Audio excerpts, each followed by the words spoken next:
আল্লাহর কাছে এই পৃথিবীতে যত পাপ মানুষ করে কোনটা সবচেয়ে বড় পাপ? তখন রাসূল সাল্লাল্লাহু আলাইহি সাল্লাম বলেন, আল্লাহ তাআলার সাথে কাউকে শরীক করা। সবচেয়ে বড় পাপ কোনটা? সবচেয়ে বড় পাপ কোনটা? অথচ আল্লাহই তোমাকে সৃষ্টি করেছে, তুমি আল্লাহর সাথে কাউকে শরীক করছো। এরপর তিনি বলছেন, অতঃপর কি? ওই লোকটা বললো যে, হে আল্লাহ রাসূল, শিরকের পরে বড় পাপটা কি? তখন আল্লাহ নবী সাল্লাল্লাহু আলাইহি সাল্লাম বলল যে, নিজের সন্তানকে পেটে হত্যা করা, এই ভয়ে যে সে তোমার রিজিক খাবে। এরপরের বড় পাপটা কি? সন্তানকে হত্যা করা, এই ভয়ে যে সে তোমার রিজিকে ভাগ নেবে। বুঝে আসছে না? আসে নাই? ভবিষ্যতে সে তোমার সঙ্গে খাওয়া দাওয়া করবে, কিভাবে পালবা, কি খাওয়াবা, এইরকম ভয়ে পেটে আসার পর বাচ্চাটাকে হত্যা করা হচ্ছে পৃথিবীর দ্বিতীয় বড় পাপ। মানে আল্লাহর সাথে শরীক করার সঙ্গে ওই লোক জৈনিক ব্যক্তি বলল যে, আল্লাহ রাসূল, আল্লাহর সাথে শরীক করা বড় পাপ। এরপরে কি বড় পাপ? বললো যে বাচ্চাকে হত্যা করা, যে ভবিষ্যতে তোমার সঙ্গে খাবে। তখন লোকটি বলল, হে আল্লাহর রাসূল, এরপরে বড় পাপ কি? বললো যে তোমার প্রতিবেশীর সাথে জিনা করা। আপনি বুঝছেন, শিরকের মতো বড় পাপের পাশাপাশি এই জিনার পাপ আসছে, প্রতিবেশীর সাথে জিনা করা। বলেন তো সবচেয়ে বড় পাপ কি? দ্বিতীয়, কেন হত্যা করে? তৃতীয় অপরাধ কি? কার সাথে? কার সাথে? আল্লাহ তাআলা কোরআনুল কারীমে ব্যভিচারের কঠিন নিন্দা করেছেন। তিনি বলেছেন, ওয়ালা তাকরাবুজ জিনা ইন্নাহু কানা ফাহিশাতান ওয়া সাআ সাবিলা। হে ঈমান তোমরা যারা নিয়ে এসেছো, তোমরা জিনা ব্যভিচার নিকটবর্তীও হয়ো না। এটা করিও না তো অনেক দূরে, আগে তো আসবা তারপরে করবা, তুমি আসিও না এর কাছে। তার মানে জিনা করতে নিষেধ করা হয় না, আসলে জিনার কাছে যেতে নিষেধ করছে, করা তো অনেক দূরে, বুঝছেন নি? এরপর তিনি বলেছেন, নিশ্চয়ই এটা অত্যন্ত ঘৃণিত, অশ্লীল, নিকৃষ্ট আচরণ। জিনা করা কি আচরণ? নিকৃষ্ট আচরণ। দেখেন, আজকে সমাজে বহু মামা আছে ভাগ্নির সাথে জিনা করে, জানেন? আরে ভাই, কি বুঝে শোনেন না কিছু? হয় না কিরকম? এরকম গ্রাম পাড়া আছে যে হয় না দুই একটা ঘটনা, চাচা ভাতিজি, এরকম গ্রাম পাওয়া যায়। মামা ভাগ্নি কি যে বলেন, শ্বশুর আর ছেলের বউ পর্যন্ত শোনা যায় এদের দুর্ঘটনা। একটা জিনিস খেয়াল করেন, আল্লাহ তাআলা কোরআনুল কারীমে বলছে, কি আপনারা বিরক্ত হচ্ছেন না কেউ? আমার মনে হয় ঠিক কেন এরকম চিল্লাচিল্লি গেলে আপনার ভালো লাগতো না, এরকম দরকার নাই, এটা মুখস্থ করেন কেমন? আল্লাহ কোরআনে বলছে, ওয়ালা তানকিহু মা নাকাহা আবাউকুম মিনান নিসাই ইল্লা মা ক্বাদ সালাফ ইন্নাহু কানা ফাহিশাতান ওয়া মাকতান ওয়া সাআ সাবিলা। তোমরা নিজেদের বাপ দাদার স্ত্রীদেরকে বিবাহ করিও না, তবে যা গত হয়ে গেছে তা আল্লাহ তাআলা ক্ষমা করে দেন, নিশ্চয়ই তা অশ্লীল, অরুচিকর ও নিকৃষ্টতম পন্থা। আনাস ইবনে মালিক রাদিয়াল্লাহু আনহু, আনাস ইবনে মালিক রাদিয়াল্লাহু আনহু থেকে বর্ণিত, তিনি বলেন, قال رسول الله صلى الله عليه وسلم, আল্লাহর রাসূল সাল্লাল্লাহু আলাইহি ওয়াসাল্লাম বলেছে, ইন্না লিল্লাহি আহলিনা মিনান নাস, নিশ্চয়ই মানুষের মাঝে আল্লাহর পরিবার রয়েছে। ক্বালু ইয়া রাসূলুল্লাহ, সাহাবারা বলল, হে আল্লাহর রাসূল, তারা কারা যারা আল্লাহর পরিবার? ক্বাল, তিনি সাল্লাল্লাহু আলাইহি ওয়াসাল্লাম বললেন, হুম আহলুল কুরআন, তারা হচ্ছে কোরআনুল কারীমের পাঠকারী, তারা হচ্ছে কোরআনুল কারীম যে তেলাওয়াত করে তারা, এবং যে কোরআনুল কারীমে যা আদেশ নিষেধ আছে সে অনুযায়ী জীবন গড়ে যারা, তারা হচ্ছে হুম আহলুল্লাহ, হুম আহলুল কুরআনি আহলুল্লাহ, তারা হচ্ছে কোরআনুল কারীম অনুযায়ী জীবন গড়া লোকগুলো হচ্ছে আল্লাহর পরিবার। ওয়া খাসসাতু, যারা কোরআন অনুযায়ী জীবন গড়ে তারা হচ্ছে আল্লাহর পরিবার, তারা হচ্ছে আল্লাহর বিশেষ ভাজন। কতজন আমরা কোরআন পড়তে জানি, আল্লাহর পরিবার হওয়া থেকে বঞ্চিত আমরা শুধু কোরআন পড়তে না জেনে।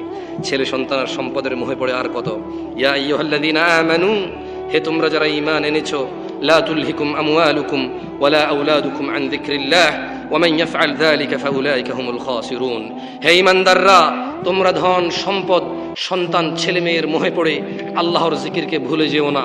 তোমাদের মধ্যে যেই ব্যক্তি সন্তান সম্পদের মোহে পড়ে আল্লাহর স্মরণ থেকে দূরে যাবে, তারা সবাই ক্ষতিগ্রস্ত হবা। ইন্নামা আমওয়ালুকুম ওয়া আওলাদুকুম ফিতনা, তোমার এই ধন সম্পদ আর ছেলে সন্তান পরীক্ষা ছাড়ার কিচ্ছু না। ওয়াল্লাহু ইনদাহু আজরুন আযীম, আর আল্লাহ তাআলার কাছে আছে উত্তম মহা পুরস্কার। যিনি ভাইরা, রিজিক নিয়ে তো চিন্তিত কেন তুমি? কেন তুমি তোমার রিজিক নিয়ে চিন্তিত? চিন্তিত হও, কিন্তু পেরেশান হয়ে উদাসীনতায় মগ্ন থাকিও না। জেনে রাখো, আল্লাহু ইয়াবসুতুর রিজকা লিমান ইয়াশা ওয়া ইয়াকদির, আল্লাহ যার খুশি রিজিক বাড়িয়ে দেয়, যার খুশি রিজিক কমিয়ে দেয়। ওয়া ফারিহু বিল হায়াতিদ দুনিয়া ওয়া মাল হায়াতুদ দুনিয়া ফিল আখিরাতি ইল্লা মাতা, তারা পৃথিবীর জীবনের আনন্দে মেতে আছে, অথচ পৃথিবীর জীবনের আনন্দের চাইতে আখিরাত উত্তম। আখিরাতের তুলনায় এই পৃথিবীর গান বাজনা, এই পৃথিবীর দালান কোঠা, না না না, বড় লোক হওয়া গুনাহ না। কিন্তু আপনি মনে করেন না যে আমি বলছি যে ফকির হয়ে থাকেন, না, ইনকাম করেন, হালাল কোটি টাকা কামান, কি আসে যায়, হালাল ভাবে কামান, আল্লাহ রাস্তায় খরচ করেন, মদ খাইন না, গাঁজা খাইন না, মাছ খান, গোস্ত খান। এই দেশে হরিণ খাওয়া নিষেধ, পৃথিবীর অনেক দেশে হরিণের গোস্ত খাওয়া বৈধতা আছে, ওদের দেশে পালে হরিণ, যেরকম আমরা হাঁস মুরগি পালি, ওই দেশে যে হরিণের গোস্ত খান, সমস্যা কোথায়? কথা বোঝেন নাই? ছাগলের মতো তো হরিণ, হরিণ বোঝেন না, হরিণ ছাগলের মতো। হ্যাঁ, খান, টাকা আছে, খান, বিদেশ যান, ঘোরেন, হরিণের গোস্ত খান, বিয়ে একটা দুটা তিনটা চারটা করেন, প্রেম করিয়েন না, জানা করিয়েন না, পতিতালয় যায়েন না, প্রতিবেশীর ইজ্জত নষ্ট করিয়েন না, পয়সাওয়ালা হন। কিন্তু শুনেন, ওয়াফারিহু বিল হায়াতিদ দুনিয়া ওয়া মাল হায়াতুদ দুনিয়া ফিল আখিরাতি ইল্লা মাতা। যারা পৃথিবীর জীবনের আনন্দে মেতে আছে, আল্লাহ বলছে আখিরাতের তুলনায় পৃথিবীর দালান কোঠা, নারী, গাড়ি, বাড়ি, সম্পদ, সন্তান, ইভেন ক্ষমতা, সবকিছু কতই না নগণ্য। দিনী ভাইরা, আর কত ব্যাখিয়ালিতে গত 100 বছর থেকে ওয়াজ চলে, গত 500 বছর থেকে লেকচার চলে। আপনার বয়স 40 বছর, গত বুঝ হয়েছে থেকে ওয়াজ শোনেন, আগামী 20 বছর বেঁচে থাকলে আগামী 20 বছরও শুনবেন। কিন্তু কেন এই ওয়াজ আপনার কাজে আসে না? কেন আপনি উদাসীনতায় বেখেয়ালিপনায় পড়ে আছেন? আমি জানি না। আফাহাসিবতুম আন্নামা খলাকনাকুম আবাসা, আপনারা কি মনে করেন আল্লাহ আপনাদের সবাইকে সৃষ্টি করেছে অনর্থকভাবে? ওয়া আন্নাকুম ইলাইনা লা তুরজাউন, আল্লাহর কাছে কি আল্লাহ আপনাদের ফিরাই নেবে না? দিনী ভাইরা, ইকতারাবা লিন-নাস, ইকতারাবা লিন-নাস, মানুষের হিসাব নিকেশের সময় আসন্ন। ওহুম ফি গাফলাতিন মুরিদুন, অথচ মানুষ উদাসীনতায় মগ্ন। ইন্নাশ শাইতানা লাকুম আদু, নিশ্চয় শয়তান তোমাদের শত্রু। আচ্ছা, ফাদারহুম ইয়াখুযু ওয়া ইয়ালআবু হাত্তা ইউলাকু ইয়াওমাহুমুল্লাযী ইউআদুন, অতএব ছেড়ে দাও তাদেরকে, যারা তাদের মৃতদের সম্মান করে, গান বাজনা বাজিয়ে আল্লাহকে অসন্তুষ্ট করে, যারা তাদের মৃতদের জন্য শুধুই লাঞ্ছনা বহন করে, আর কিছুই নয়। আল্লাহর বিরুদ্ধাচরণে তারা তাদের মৃতদের শান্তি খুঁজে বেড়ায়, আল্লাহ তাদের কখনোই ক্ষমা করবে না। ফাদারহুম ইয়াখুদু, অতএব ছেড়ে দাও তাদের, ওয়ায়ালআবু হাত্তা ইউলাকু ইয়াওমাহুমুল্লাযী ইউআদুন, অতএব তাদের ছেড়ে দাও, তারা বেহুদা কথায় মত্ত থাকুক আর খেল তামাশা করুক, যতক্ষণ না তারা দেখা পায় সেই দিনের, যেই দিনের প্রতিশ্রুতি আল্লাহ দিয়েছে, যেই দিন বিচার হবে, যেই দিন জান্নাতের ফয়সালা হবে, যেই দিন জাহান্নামের ফয়সালা হবে, যেই দিন তাদের আর কোনো রক্ষাকারী থাকবে না, আর কোনো সাহায্যকারী থাকবে না। ফাদারহুম ইয়াখুদু, ছেড়ে দাও তাদের গান বাজনায় মেতে থাকুক, ছেড়ে দাও তাদের গায়ে হলুদে মেতে থাকুক। ফাদারহুম ইয়াখুদু, ছেড়ে দাও তাদের ফজরে ঘুমিয়ে থাকুক, জোহরে ব্যস্ত থাকুক কর্ম, আসরে আড্ডায় থাকুক, মাগরিবে আরামে থাকুক, ইশায় ঘুমিয়ে থাকুক। ফাদারহুম ইয়াখুদু, ছেড়ে দাও তাদের। ওয়ায়ালআবু, খেল তামাশায় মেতে থাকুক না তারা, সম্পদ উপার্জনে মেতে থাকুক না তারা, যৌবনের জীবন আনন্দে মেতে থাকুক না তারা মেতে থাকুক না গান বাজনায়, মেতে থাকুক না নেতাগিরিতে, ক্ষমতাতে, মেতে থাকুক না ব্যবসা বাণিজ্যতে, মেতে থাকুক না নিজেদের বড়াই অহংকারে। হাত্তা ইউলাকু ইয়াওমাহুমুল্লাযী ইউআদুন, ওই দিন পর্যন্ত ছেড়ে দাও যেই দিন তারা সাক্ষাৎ করবে, যেই দিনে তাদের প্রতিশ্রুতি ওয়াদা করা হয়েছিল। ইয়াওমা ইয়াখরুজুনা মিনাল আজদাথি সিরাআন কান্নাহুম ইলা নুসুবিন ইউফিদুন, যেদিন দ্রুত বেগে তারা কবর থেকে বের হয়ে আসবে, ছেড়ে দাও তাদের ওই দিন পর্যন্ত, যেদিন তারা দ্রুত বেগে, এই মৃত মানুষগুলো, এই মৃতিকায় পরিণত হওয়া মানুষগুলো, হাড্ডি কুড্ডি মাটিতে মিশে যাওয়া মানুষগুলো, ছেড়ে দাও তাদের ওই দিন পর্যন্ত। ইয়াওমা ইয়াখরুজুনা মিনাল আজদাথি সিরাআন কান্নাহুম ইলা নুসুবিন ইউফিদুন, যেদিন তারা দ্রুত বেগে বের হবে কবর থেকে, ছেড়ে দিন তাদেরকে সেই দিন পর্যন্ত, যেন তারা কোনো লক্ষ্যের দিকে ছুটবে অবনত চোখে। ওই দিন পর্যন্ত ছেড়ে দিন, মেতে থাকুক না গান বাজনায়, তারা কবর থেকে উঠে দৌড়াদৌড়ি করবে, ছুটে বেড়াবে। কোথায়?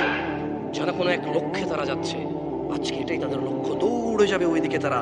খাশিয়াতান আবসারুহুম তারহাকুহুম যিল্লাহ, খাশিয়াতান আবসারুহুম তারহাকুহুম যিল্লাহ, যালিকাল ইয়াউমুল্লাযী কানু ইউআদুন। লাঞ্ছনা, অপমান, বেইজ্জতি তাদেরকে আচ্ছন্ন করবে, লাঞ্ছনা, অপমান তাদেরকে ঘিরে রাখবে। এটাই সেদিন যার ওয়াদা তাদেরকে দেওয়া হয়েছিল।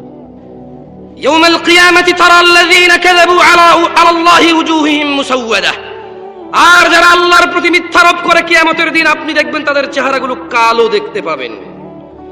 আলাইসা ফি জাহান্নাম মাসওয়া লিল মুতাকাব্বিরিন, অহংকারীদের বাসস্থান জাহান্নামীদের মধ্যে নয় কি? এটা আল্লাহ প্রশ্ন করেছেন। দিনী ভাইরা, আজকে বক্তব্যের বিষয় ভাবছিলাম যে একটু জানা ব্যভিচার নিয়ে কথা বলবো, কারণ আপনাদের এখানে আসছি আমার গ্রাম ছেড়ে।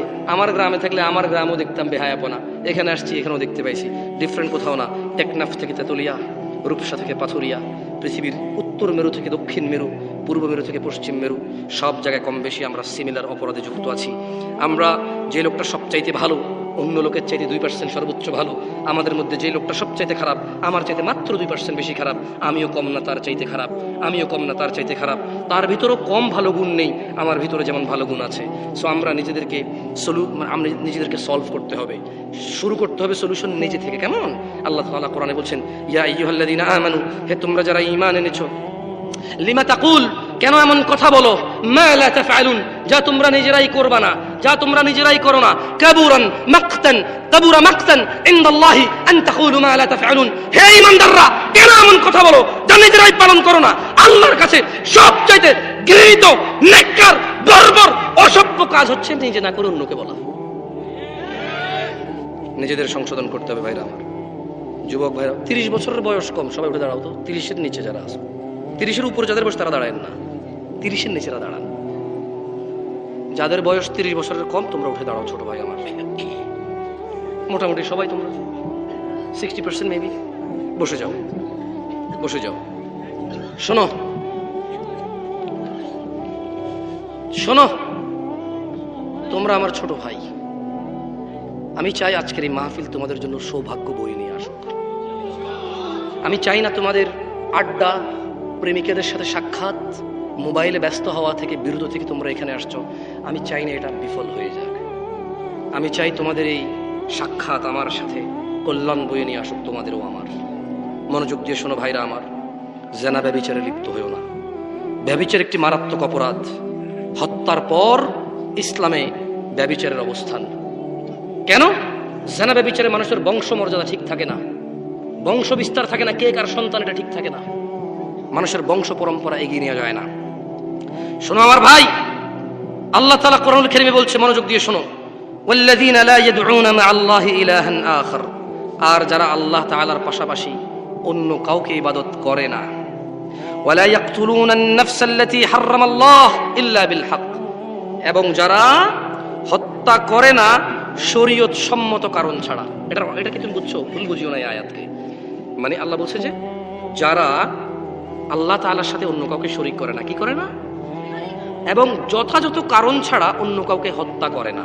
এখন তাহলে যথাযথ কারণ থাকলে কি তুমি খুন করতে পারবা? না। ওই যে একটু আগে বলছি, সরকার কেন লাগবে? সরকার লাগবে যদি কেউ অপরাধ করে, বাহিনী থাকবে, নিয়ম থাকবে, সিস্টেম থাকবে, ওই সিস্টেম তাকে গ্র্যাব করবে, যে কেউ শাস্তি দেওয়ার অধিকার রাখবে না, তাহলে বিশৃঙ্খলা জমিনে সৃষ্টি হবে। বুঝছো না? বুঝো নাই? গভর্নমেন্টের কাজ হচ্ছে যে অন্যায় করেছে তাকে গ্র্যাব করা, ধরে নিয়ে আসা, তাকে যথাযথ শাস্তির সম্মুখীন করা, যাতে অন্য মানুষের জন্য উদাহরণ হয়, অন্য মানুষ যাতে এই কাজে আগ্রহী না হয়। বুঝতে পারছি? সো এটাই আল্লাহ বলছে যে একজন লোককে যথাযথ কারণ ছাড়া যাতে মৃত্যুদণ্ড না দেওয়া হয়। আর যারা আল্লাহর সাথে কাউকে শরীক করে না, কেমন? ওয়ালা ইয়াজনুন, আর যারা জেনা করে না, কি করে না? জেনা করে না। দেখছো? শিরিক, হত্যা, জেনা। বুঝতে পারছো? শিরিক মানে আল্লাহর সাথে আরেকজন আল্লাহ বানাই দেওয়া, কাউকে খুন করা, একটা মানুষকে পৃথিবী থেকে বিদায় করে দেওয়া অন্যায়ভাবে। আর জেনা একই আয়াতে আসছে। কেমন? দেখো, মনোযোগ দিয়ে শোনো। আব্দুল্লাহ ইবনে মাসউদ রাদিয়াল্লাহু আনহু কে? আমি 10 মিনিট সময় নেব তোমাদের উপর, বিদায় নিয়ে নেব ইনশাআল্লাহ। চেয়ারম্যান সাহেব আছে, সবাই আসো। সারা রাত কথা বললে কোনো লাভ নাই, ওয়াল্লাহি কোনো লাভ নাই, ওয়াল্লাহি কোনো লাভ নাই। গত 40 বছর তো এখানে মুরব্বী আছে যাদের বয়স 60 বছর, তারা শুনছে মাহফিল। আমি যদি আজকে জিজ্ঞেস করি 2টা হাদিস বলেন, একটা পারবে না। আমি সারা রাত বলে করবো কি? ইচ্ছেতে ভালো মনোযোগ দিয়ে 10 মিনিট শোনো, বিদায় করো, খাওয়া দাওয়া করে চলে যাই। তোমরাও চলে যাও, ঘুমায় যাও, ফজর পড়ো। 3টা পর্যন্ত মোবাইল চালালে 2 ঘন্টা অপেক্ষা করে ফজর পড়ে ঘুমায় যাও, তোমাদের ইচ্ছা। আব্দুল্লাহ ইবনে মাসউদ রাদিয়াল্লাহু আনহু থেকে বর্ণিত। কার থেকে? তিনি বলেন, আল্লাহ নবী সাল্লাল্লাহু আলাইহি ওয়াসাল্লাম বলেছেন, জৈনিক ব্যক্তি আল্লাহর নবী সাল্লাল্লাহু আলাইহি ওয়াসাল্লামকে জিজ্ঞেস করলো, হে আল্লাহর রাসূল, কোন পাপটি আল্লাহ তাআলার কাছে মহাপাপ? কি জিজ্ঞেস করছে? কোন সাহাবী জিজ্ঞেস করছে? কে? হ্যাঁ, মনোযোগ দিয়ে শুনবেন, আমি জিজ্ঞেস করবো। কেমন? আমরা একজনের সাথে কথা বলবো, এতে করে আমাদের মুখস্থ হওয়ার সম্ভাবনা থেকে যাবে। কি হওয়ার সম্ভাবনা থেকে যাবে? মুখস্থ হওয়ার। তাহলে আব্দুল্লাহ ইবনে মাসউদ রাদিয়াল্লাহু আনহু হচ্ছে একজন সাহাবী, যারা ছেলের নাম Tinku, Jinku, Ronnie, Tony, tonic রাখিয়েন না। এই যে আব্দুল্লাহ ইবনে মাসউদ একজন সাহাবীর নাম পাইছেন না? তাহলে আব্দুল্লাহ একজনের নাম, মাসউদ আরেকটা নাম। আব্দুল্লাহ ইবনে মাসউদ মানে বাপ বেটা দুজনের নাম, বুঝে আসছে না? আসে নাই? আবার একজনের নাম বাপ বেটা একসাথে রেখে দিয়েন না। মাসউদ রাখতে পারবেন বা আব্দুল্লাহ রাখতে পারবেন, কেমন? দেখছেন হাদিস পড়লে নাম পাওয়া যায়, হাদিস পড়লে কি পাওয়া যায়? সুন্দর সুন্দর নাম পাওয়া যায়।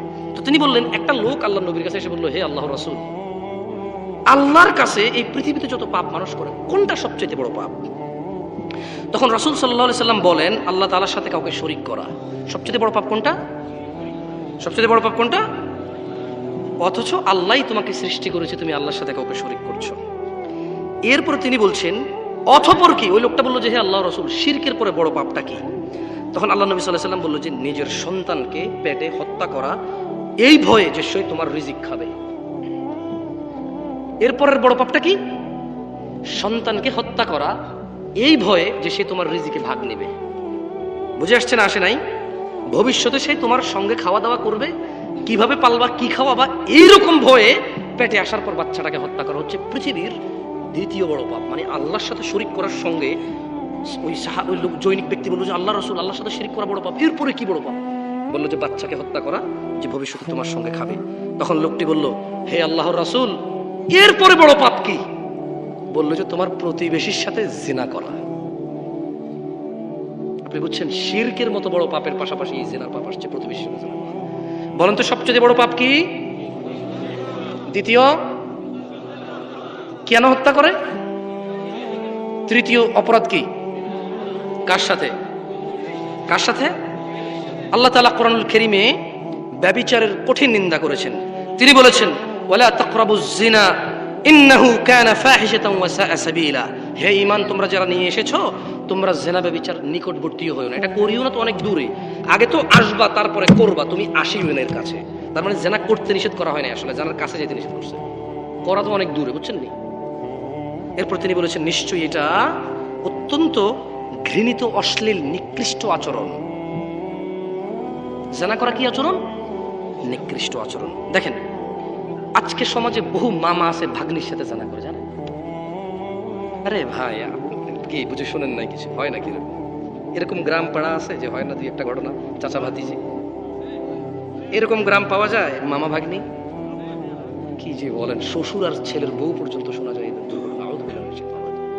একটা জিনিস খেয়াল করেন, আল্লাহ তাআলা কোরআনুল কারীমে বলছে, কি আপনার বিরক্ত হচ্ছে না? কেউ আমার মনে হয় ঠিক কেন এরকম চিল্লাচিল্লি করে আপনার ভালো লাগতো না, এরকম দরকার নাই, এরকম মুখস্থ করেন, কেমন?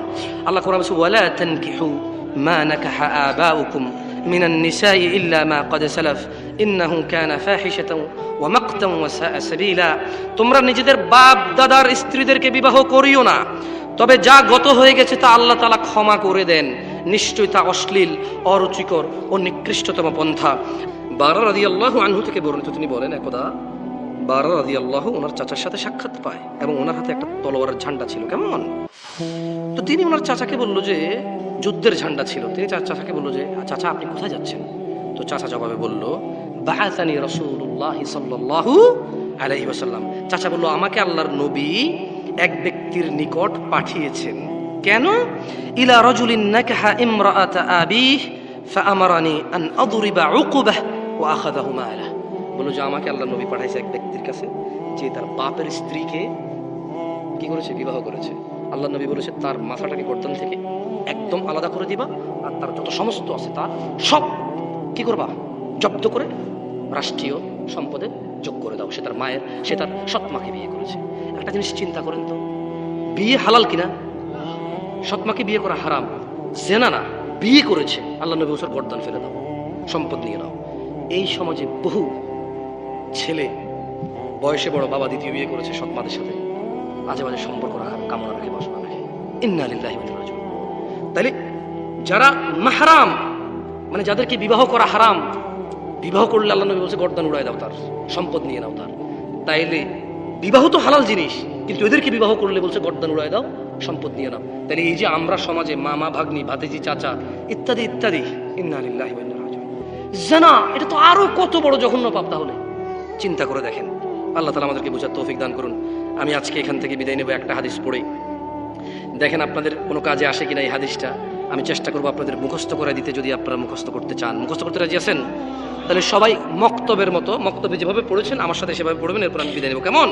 বলেন, আন আবি হুরায়রা রাদিয়াল্লাহু ক্বাল, আবু হুরায়রা রাদিয়াল্লাহু আনহু থেকে বর্ণিত, তিনি বলেন আল্লাহর নবী সাল্লাল্লাহু আলাইহি সাল্লাম বলেছেন। বলেন, সবাই বলেন। সাহাবীর নাম কি? কে বলেছে? রাসূল সাল্লাল্লাহু আলাইহি ওয়াসাল্লাম বলেছে। কি বলেছে বলেন? বলেন, লা ইয়াজনি জানি। জোরে বলেন, এটা মুখস্থ করেন, খুবই ইম্পর্টেন্ট। আপনি তো মনে করেন যে খালি কোরআন মাজিদ উল্টা পড়লে ইমান চলে যায়। আপনি খালি মনে করেন যে গরু, গায় ইত্যাদি ইত্যাদির কাছে সিজদা দিলে ইমান চলে যায়। হ্যাঁ, ওগুলো তো ইমান যায়, কিন্তু আপনি অবাক হয়ে যাবেন এই হাদিস পড়লে যে আর কি কি কাজে ইমান চলে যায় মানুষের, আর কোন কোন কাজ করলে ইমান থাকে না। আপনি অবাক হয়ে যাবেন ছোট্ট একটা হাদিস পড়লে। বলেন, লা ইয়াজনি জানি হিনা ইউজনি ওয়া হুয়া মুমিন। কোন জিনাকারী মুমিন অবস্থায় জিনা করে না।